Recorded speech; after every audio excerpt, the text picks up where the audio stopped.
црквата Свети Кирил и Методи е навистина во лоша состојба, не само денес, не вчера, туку сите гледаме низ годините како се распаѓа пред наши очи, а обврската всушност има Министерството и Завод за заштита на спомениците на културата да се грижи. И морам да напоменам дека Завод за заштита на спомениците на култура и Музеј Струмица во неколку наврати изминативе години аплицираше за заштита на овој споменик на културата, но Министерството за култура и тогашното раководство, тоа беа мандати на двајца министри, на две министерки, не покажа ни најмал интерес,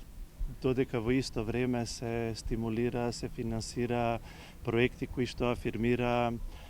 ширење на квир културата, например, и многу други значајни проекти за нив. Јас во оваа прилика навистина би сакал во име на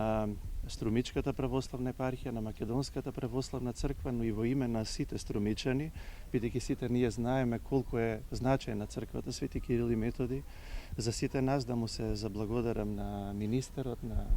неговиот тим, на Министерството за култура, на владата на Република Македонија,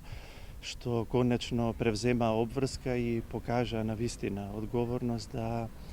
да превземат нешто, да ги заштитиме, да се реконструираат и да се конзервираат не само црквата Свети Кирил и Методи, туку и кровот на манастирската црква Свети Леонтий во Водоча, кој што навистина е во лоша состојба.